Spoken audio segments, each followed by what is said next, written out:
안녕하세요.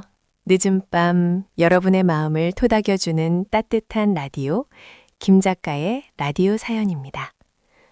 유독 길고 시리게 느껴지는 겨울입니다. 창밖엔 여전히 칼바람이 몰아치지만 라디오 스피커를 통해 흐르는 이 온기만큼은 여러분 곁에 머물길 바랍니다. 추운 이 밤, 누군가에게는 미안함으로 또 누군가에게는 고마움으로 남을 아주 특별한 이야기를 하나 소개해 드리려고 합니다. 경기도 수원시에서 보내주신 사연입니다. 작가님, 안녕하세요. 저는 수원 팔달구 근처에서 작은 도어미를 하고 있는 쉰 중반의 여성입니다. 요즘처럼 찌는 듯한 무더위가 찾아오면 저는 오래전 그 차갑고 눅눅했던 밤의 기억이 떠올라 가슴 한구석이 시려오곤 합니다. 2006년의 7월은 정말이지 지독했지요. 창문을 열어도 바람 한 점 불지 않고 낡은 선풍기가 덜덜거리며 뜨거운 공기만 휘젓던 그날 밤을 저는 아직도 잊지 못합니다. 밤 11시가 훌쩍 넘은 시각, 모두가 깊은 잠을 준비하던 그때 제 휴대폰이 날카로운 진동을 내뿜었습니다. 액정에 뜬 이름은 명숙이었습니다. 초등학교 때부터 알고 지냈지만 사는 게 바빠 몇 년간 안부 한번 묻지 않았던 고향 친구였죠. 반가움보다는 이 시간에 대체 왜? 라는 짜증과 경계심이 먼저 고개를 들었습니다. 저는 조금은 딱딱한 목소리로 전화를 받았습니다. 명수가 이 밤중에 웬일이니? 무슨 급한 일이라도 있어? 제 목소리엔 이미 보이지 않는 벽이 세워져 있었습니다. 수화기 너머로는 잠시 무거운 정적이 흘렀습니다. 멀리서 들리는 자동차 경적 소리와 규칙적이지 못한 거친 숨소리가 섞여 들려왔습니다. 이윽고 들려온 영숙이의 목소리는 한여름밤의 열기와는 정반대로 파르르 떨리고 있었습니다. 미안해, 자는데 깨운 건 아니지? 저기, 너 혹시 기초 화장품 세트 하나 필요하지 않니? 내가 이번 달 실적을 좀 채워야 해서 정말 싸게 줄게. 한 세트만 도와주면 안 될까?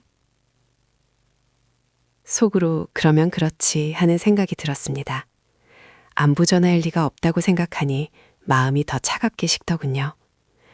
그 당시 저는 제 앞가림하기도 벅차다는 핑계로 명숙이가 어떤 형편인지, 왜 이 늦은 시간까지 잠들지 못하고 전화를 돌리고 있는지 전혀 궁금해하지 않았습니다. 오히려 늦은 밤에 이런 부담스러운 부탁을 하는 친구가 원망스러워 냉정하게 말을 잘랐습니다. 명수가 미안해서 어쩌지? 나 얼마 전에 화장품 새로 샀어. 당분간은 필요하지 않을 것 같아. 내가 나중에 필요하게 되면 연락할게. 미안하지만 나중에 다시 통화하자.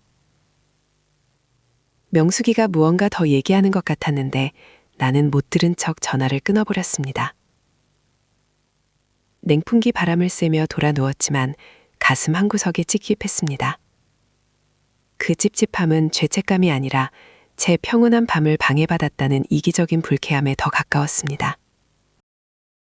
다음 날 오후 우연히 건너 들은 소식은 제 마음을 무겁게 짓눌렀습니다.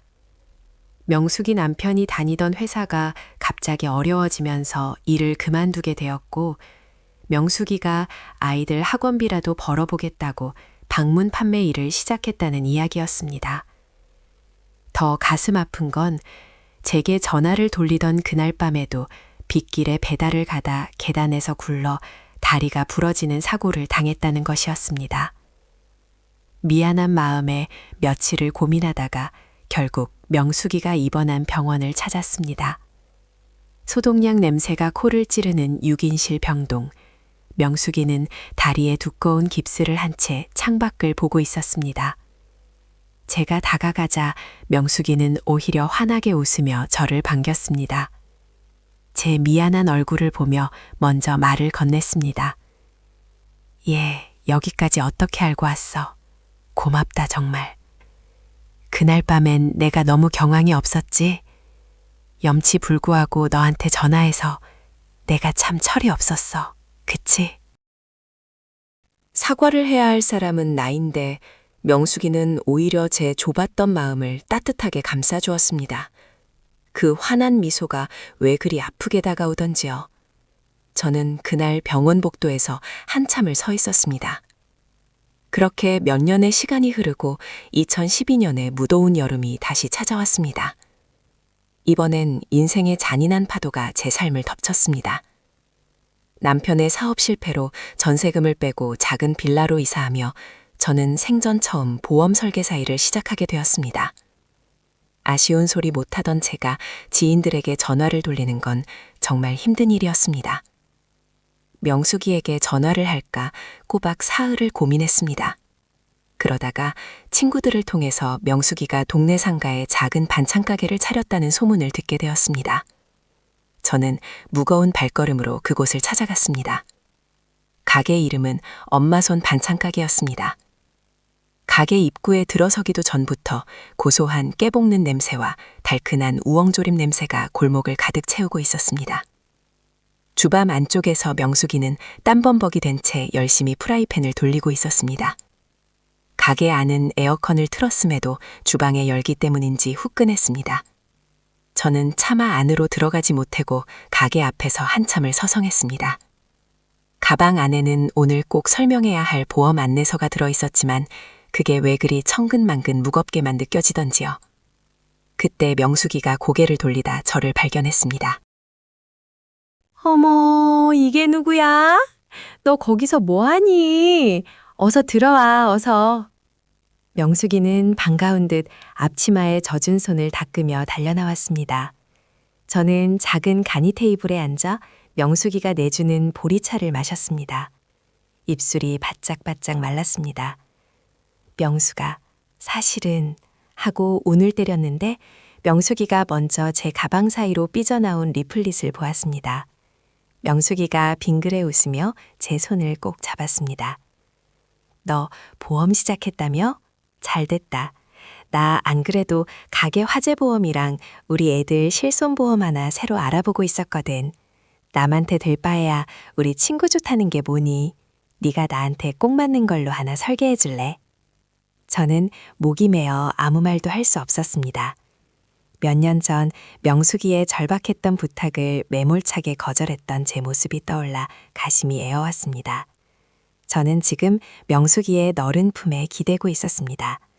명숙이는 제 표정을 읽었는지 말없이 주방으로 들어가 커다란 스테인리스 그릇 2개를 들고 나왔습니다. 자, 일단 먹고 하자. 오늘 점심은 내가 직접 육수 낸 냉면이야. 살얼음 동동 띄었으니까 시원하게 한 그릇 피워. 그릇 안에는 쫄깃한 면발과 아삭한 오이채, 그리고 보기만 해도 시원한 맑은 육수가 가득 담겨 있었습니다. 무엇보다 그릇 가득 채워진 살얼음은 제 가슴속에 응어리까지 녹여줄 듯 했습니다. 저는 젓가락을 들었지만 앞이 뿌얘져서 면을 집을 수가 없었습니다. 겨우 한 모금 육수를 들이켜는데 코끝이 찡해지며 눈물이 왈칵 쏟아졌습니다. 명수가, 나 그때 정말 미안했어. 네가 얼마나 힘들었을지 생각도 안 하고 나만 생각해서 냉정하게 굴었던 거 정말 사과하고 싶었어. 울먹이는 저를 보며 명숙이는 제 손등을 툭툭 쳤습니다. 야, 너 지금 그 맛있는 냉면 두고 왜 그래? 그땐 너도 먹고 살기 퍽퍽했겠지. 나 다 이해해. 우리 나이가 그렇잖아.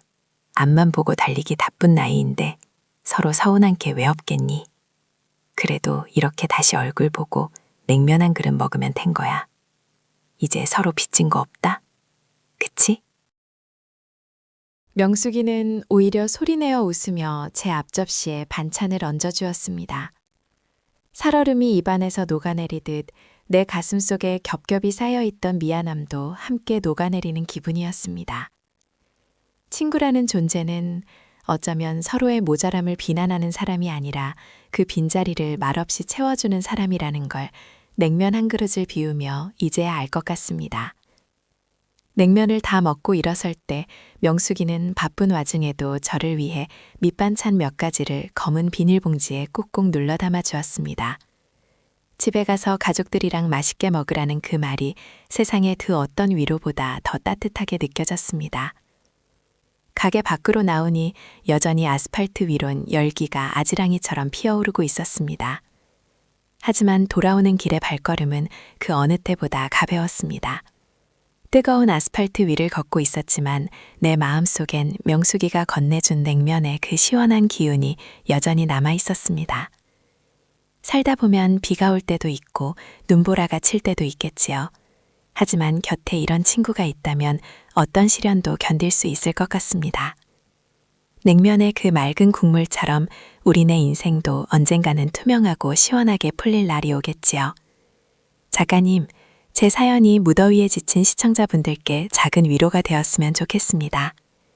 여러분에게도 시원한 냉면 한 그릇 함께 나눌 친구가 있으신가요? 생각나는 사람이 있다면 지금 먼저 짧은 안부 문자 하나 보내보시는 건 어떨까요? 긴 이야기 들어주셔서 감사합니다. 모두 편안한 하루 되세요.